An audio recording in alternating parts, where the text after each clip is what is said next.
ही जब पीओके यानी पाकिस्तान के कब्जे वाला कश्मीर पाकिस्तान नहीं बल्कि भारत का हिस्सा होगा। ये दावा हम नहीं कर रहे, बल्कि हालिया विरोध प्रदर्शन के बाद कई लोगों का कहना है कि पाकिस्तान के खिलाफ वहां नाराजगी लगातार बढ़ रही है और वो अब पाक के साथ नहीं रहना चाहता। नमस्कार, टीवी 24 नेटवर्क देख रहे हैं आप। मैं हूं आपके साथ शिखा मेहरोत्रा।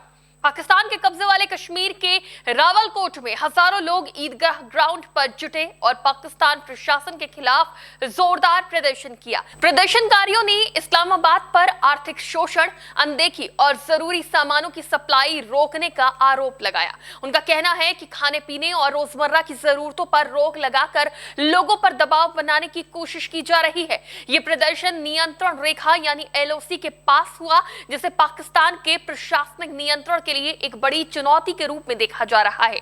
वायरल वीडियो में साफ देखा जा सकता है कि पाकिस्तानी कश्मीरियों ने जॉइंट अवामी एक्शन कमेटी यानी जाक के नेता सरदार अम्मान खान ने रैली को संबोधित करते हुए पाकिस्तान पर तीखा हमला बोला। उन्होंने कहा कि पीओके पाकिस्तान का हिस्सा नहीं है, हमें पाकिस्तान की जरूरत नहीं है बल्कि पाकिस्तान को हमारी जरूरत है। उन्होंने कहा हमारी औरतें और बच्चे सीज फायर लाइन पर 0 पॉइंट पर प्रोटेस्ट कर रहे हैं। वो कह रहे हैं कि वो कश्मीरियों को फूड सप्लाई रोक देंगे। उन्होंने कहा कि हमें आपके राशन की जरूरत नहीं है, आपको हमारी जरूरत है। ध्यान से सोचिए, आपको हमारी जरूरत है। सरदार खान ने चेतावनी देते हुए कहा कि ऐसा ना हो कि दूसरे रास्ते खुल जाएं और फिर पाकिस्तान को लोगों से रुकने की अपील करनी पड़े। उन्होंने साफ शब्दों में कहा कि ऐसा ना होने दे कि दूसरे ट्रेड रूट फिर से खुल जाएं। उनके इस बयान पर प्रदर्शनकारियों ने तालियां बजाई और पाकिस्तान सरकार के खिलाफ नारे लगाए। सरदार अम्मान खान ने आरोप लगाया कि आंदोलन को कमजोर करने के लिए प्रशासन ने राशन और जरूरी सामान की सप्लाई रोक दी है। उनका कहना था कि महिलाएं और बच्चे भी सीज फायर लाइन के पास प्रदर्शन कर रहे हैं, लेकिन इसके बावजूद लोगों को डराने की कोशिश की जा रही है। उन्होंने कहा कि यदि सरकार हालात सामान्य करना चाहती है तो उसे जनता की इच्छा का सम्मान करना होगा। उनके मुताबिक ये लोगों का राज है, यहां कोई मार्शल लॉ या तानाशाही नहीं चल सकती।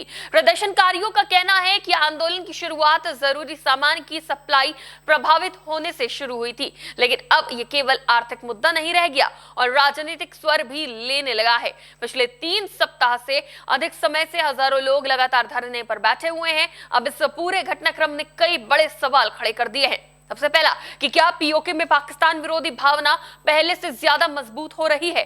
दूसरा, क्या आर्थिक संकट और प्रशासनिक नीतियों ने लोगों के गुस्से को राजनीतिक आंदोलन में बदल दिया है? तीसरा, क्या पाकिस्तान की सख्ती और दबाव की नीति उल्टा असर कर रही है? चौथा, क्या स्थानीय नेतृत्व अब पहले से ज्यादा प्रभावशाली होता जा रहा है? पांचवा, सबसे बड़ा सवाल कि क्या भारत के लिए इसके भू राजनीतिक मायने क्या होंगे? प्रदर्शन के दौरान वैकल्पिक ट्रेड रूट खोलने की बात भी उठी, जिससे ये चर्चा तेज हो गई कि क्या क्षेत्र में नई राजनीतिक और आर्थिक संभावनाओं की मांग बढ़ रही है।